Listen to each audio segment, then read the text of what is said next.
Hello, welcome to Joe and Zach Survival. Today we're going to do a video. We are going to attempt to take the inner bark from the pine tree, which you can eat raw, you can boil it, but I'm more interested in drying it out and using it and grinding it up for a flour substitute. So we're going to give this a try. This is just a regular spruce tree. This one's actually a green spruce. You can use any of the spruce trees, any of the pine trees. Hemlock would work also. But we're just going to sit here and give this a try and see how hard this is.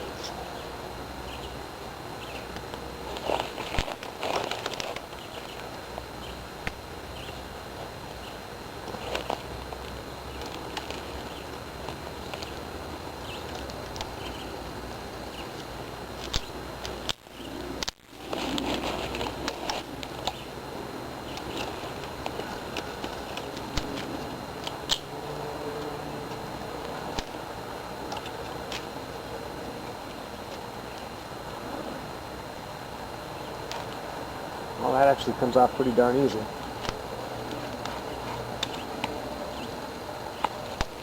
So what we want to do is get this separated from the outer bark.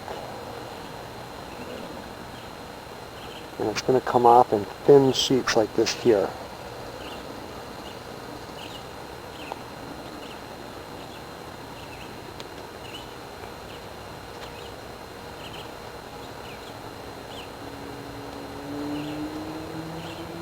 Well, I'm going to peel this stuff up. I'm going to get out of the woods here so I don't get eaten by mosquitoes. And we'll peel this off and we'll dry it out and see what happens.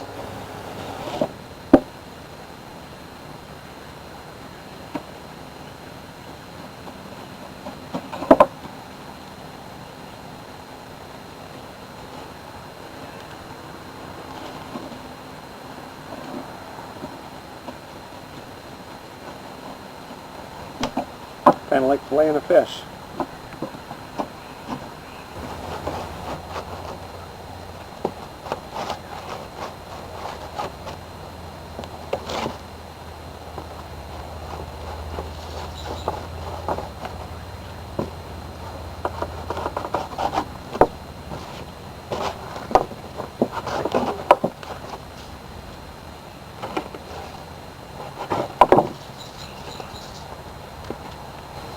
Alright, well I ended up with this much right here out of that little strip that I had. Normally you could take this and they would just dry it on a fire and then grind it up, but it's a nice Sunday afternoon here. I'm just going to go and throw it in the oven and let it dry for however long it takes, and then we'll try to crush it up. Alright, well I've got it all washed up here. And we're just going to throw it on some tin foil. Your fingers do get sticky from the sap, and so does your camera when you turn it off and on, so be careful. But anyway, people have survived for long periods of time eating this stuff just raw like this, which I never tried it, but holy crap, it's kind of tough too. It's tough right now. Holy crap, man. If you had to eat that, oh, that would be nasty. It's supposed to be good for you, but it tastes exactly like pine tree sap. Oh, that is just gross. That is gross.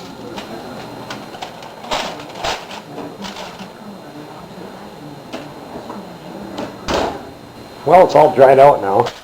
Actually, it took a lot less time than I thought. I thought it would take an hour, so it didn't take more than 15 minutes to dry that out. So, let's see.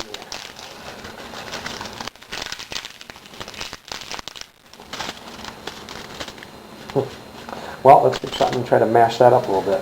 Should have one of those stone grinders to really get this ground up good. I just wanted to see if it can be done here.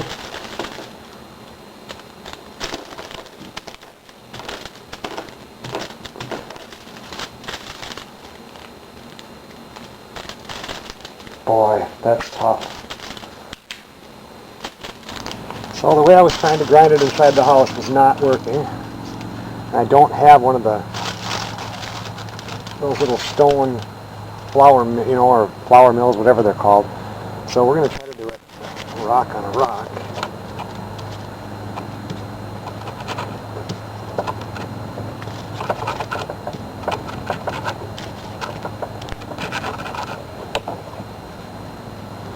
That doesn't. I definitely think that a flour mill, I can see where they would have been really handy. I can't imagine the work involved in it, and they have to make their own flour.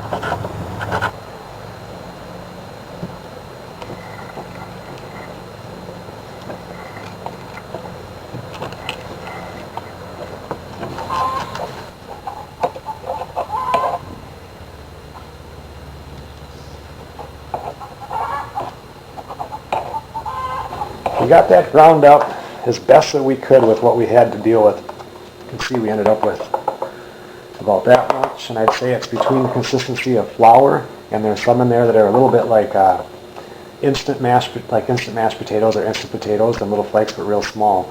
I can also see that when you're cutting it, it would be the smartest to do with that inner bark. You can easily fillet it like into really, really thin pieces, almost like paper. They would dry in probably 5 minutes and would cut that workload down tremendously, because the thicker ones were, harder to get those fibers to break up. All right, so that is how you make the inside bark of a spruce tree into a flour additive. They say I wouldn't use more than a quarter of it, into your recipe. A lot of people will use like an eighth or a little bit more, because the taste can get quite strong. But I think I'm going to try a recipe here and see what happens. I don't know what I'm going to cook up, but I'll come up with something. All right, I decided that what I'm going to do is just make a quick batch of Bannock. Do something we had out on the trail. So we'll just make that. I have a video on how to make it, so we don't have to be real thorough about that. But I'm just going to make a small batch. I need 1 cup of flour, which I, as you can see, put the pine tree flour in the bottom. 1 cup of flour.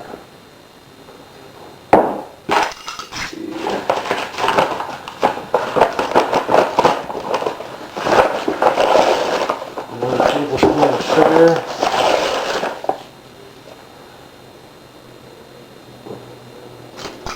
1 tablespoon of baking powder,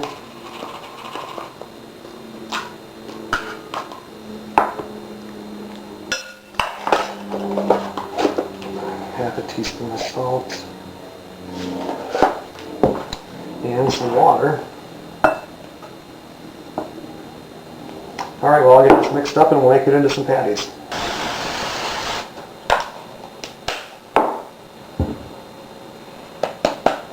Okay, we got it all mixed up now. It's the funniest looking Bannock I've ever seen with them colors in it, but and again, this stuff can be done on the fire, and like I said, I have another video on this, but we're just going to throw it in the oven at 350 until when I stick a toothpick in it, it comes out dry, and then we're going to give it a taste. So into the oven it goes.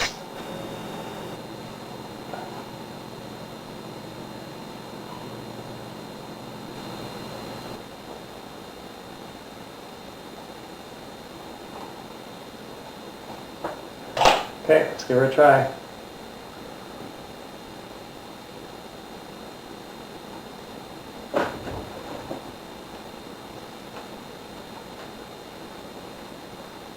Not too bad. I can't taste any difference. I can't taste any pine in it or anything. What do you think? There's a little bit of grit. Yeah, from the rock thing there is. Mm-hmm. But it's good. Not bad. It works. There's a flour additive. Thanks for watching the Joe and Zach Survival Channel.